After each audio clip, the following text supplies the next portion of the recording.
ఎండాకాలం వచ్చేసింది. అసలు ఎండాకాలం వచ్చిన తర్వాత ఇళ్లల్లో వేడికి తట్టుకోలేక చాలామంది ఉక్కపోతతో చాలా ఇబ్బంది పడుతుంటారు. చల్లదనం కోసం ఏసీలను, కూలర్లను ఇలా వాటి మీద ఆధారపడిపోతూ ఉంటాం.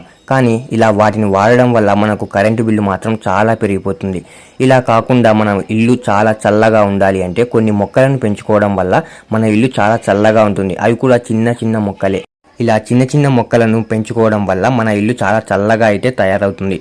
అయితే ఈ చిన్న చిన్న మొక్కలు ఏంటో ఒకసారి చూద్దాం. మన ఇళ్లలో చాలామంది ఇళ్లలో కలబంద అయితే దాదాపుగా ఉంటుంది. అయితే ఈ మొక్కను బయట కాకుండా చాలామంది బయట పెంచుతూ ఉంటారు. దీన్ని బయట కాకుండా ఇంట్లో పెంచుకుంటే మనకు గాలిలో ఉష్ణోగ్రతను కూడా తగ్గిస్తుంది. ఇది అధిక వేడి నుంచి మన ఇంటిని కాపాడుతుంది, ఇంటిని చల్లగా మారుస్తుందని చెప్తున్నారు. ఇంకొకటి, మన బెడ్రూమ్లో స్నేక్ ప్లాంట్ను పెట్టుకోవడం వల్ల రాత్రి సమయంలో ఇది మనకు ఆక్సిజన్ని రిలీజ్ చేస్తుందట. ఇది ఆక్సిజన్ని రిలీజ్ చేయడమే కాకుండా మన గది వాతావరణాన్ని కూడా చల్లగా మారుస్తుందట.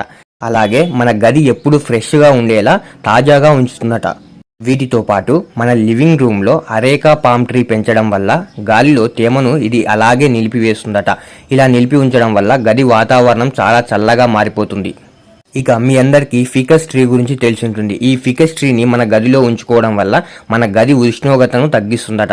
అలాగే గాలి కాలుష్యాన్ని కూడా తగ్గించి గాలి నాణ్యతను పెంచుతుందట.